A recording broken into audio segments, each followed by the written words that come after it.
आप सभी को मेरा राधे राधे। आज मैं आपको धर्मराज जी की कहानी सुनाती हूँ। जो व्यक्ति धर्मराज जी की कहानी अपने जीवन में नहीं सुनता है, उन्हें कितने भी पुण्य करने पर स्वर्ग की प्राप्ति नहीं होती है।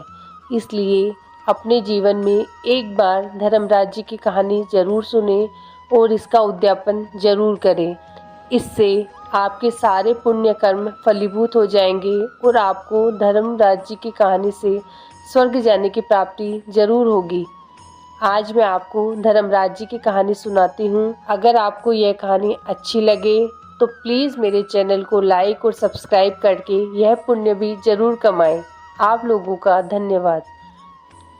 एक बुढ़िया माई थी। वह व्रत नियम बहुत ही रखती थी। एक दिन भगवान के घर से यमदूत लेने आई। बुढ़िया माई यमदूत के साथ चली गई। आगे गहरी नदी बह रही थी। बुढ़िया माई डूबने लगी। तब यमदूत ने पूछा, माई, गाय दान की हुई है क्या? बुढ़िया माई ने मन में गाय माता का ध्यान किया तो गाय माता उपस्थित हो गई।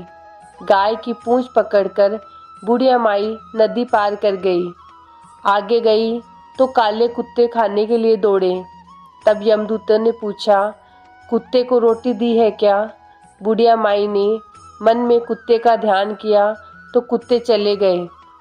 आगे चली तो काले कौवे बुढ़िया माई को चोंच मारने लगे। तब यमदूतों ने फिर पूछा कि हे माई, क्या कभी ब्राह्मणी की बेटी को सिर में तेल लगाने को दिया है कि नहीं? बुढ़िया माई ने ब्राह्मण की बेटी को याद किया तो कौवे ने चोंच मारना छोड़ दिया। आगे गई तो पैरों में कांटे चुभने लगे। तब यमदूतों ने पूछा कि चप्पल दान दी है क्या? बुढ़िया माई ने याद किया तो चप्पल पैरों में आ गई। आगे चली तो चित्रगुप्त जी ने यमदूतों से पूछा, आप किसको ले आए हो? यमदूतों ने कहा, बुढ़िया माई ने बहुत दान पुण्य किए हैं, लेकिन इन्होंने कभी भी धर्मराज जी का कुछ नहीं किया, इसलिए आगे के द्वार बंद है। तब बुढ़िया माई ने विनती की कि मुझे 7 दिनों के लिए धरती पर जाने दो। मैं इन 7 दिनों में धर्मराज जी की कहानी सुनकर उसका उद्यापन कर कर वापस आ जाऊंगी। बुढ़िया माई के पुण्य कर्मों का लेखा जोखा देखकर धर्मराज जी ने उनके प्राण वापस लौटा दिए। धरती पर बुढ़िया माई के शरीर में जान आ गई। सभी लोग बुढ़िया माई को जीवित देखकर भूतनी भूतनी कहकर चिल्लाकर भागने लगे। बुढ़िया माई अपने घर आ गई। बेटे बहू से कहा कि मैं भूतनी नहीं हूँ, मैं तो धर्मराज जी के कहे अनुसार वापस आई हूँ।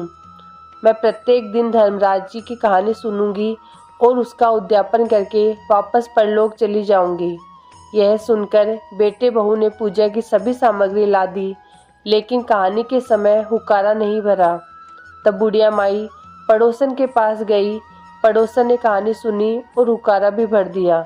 बुढ़िया माई ने 7 दिनों के पश्चात उद्यापन कर दान किया। 7वें दिन धर्मराज जी बुढ़िया माई के लिए स्वर्ग से विमान भेजा। विमान देकर सभी गांव वालों ने स्वर्ग जाने के लिए कहा। तब बुढ़िया माई ने कहा, मेरी कहानी तो केवल पड़ोसन ने ही सुनी है। यह सुनकर सभी गांव वालों ने बुढ़िया माई के पांव पकड़ लिए और धर्मराज की कहानी सुनाने को कहा। बुढ़िया माई से कहानी सुनने के बाद सभी ग्रामवासी विमान में बैठकर स्वर्ग पहुंच गए। सभी ग्रामवासी को देखकर धर्मराज जी ने कहा, मैंने तो केवल बुढ़िया माई के लिए ही विमान भेजा था। बुढ़िया माई ने कहा, मेरी कहानी इन सब ने सुनी है, इसलिए मेरा आधा पुण्य इनको दे दो और स्वर्ग में वास भी दो। तब धर्मराज जी ने सभी ग्रामवासियों को स्वर्ग में वास दे दिया। सो हे धर्मराज जी, जैसे बुढ़िया माई को स्वर्ग दिया वैसे सबको देना। कहानी सुनने वाले को, कहानी कहने वाले को, कहते सुनते और हुकारा भरने वाले को सबको देना। और हे धर्मराज जी, जो आज मेरी कहानी को सुन रहे हैं उन्हें भी इसका पुण्य फल जरूर देना, उन्हें भी स्वर्ग में स्थान जरूर देना। आप लोगों का बहुत बहुत धन्यवाद।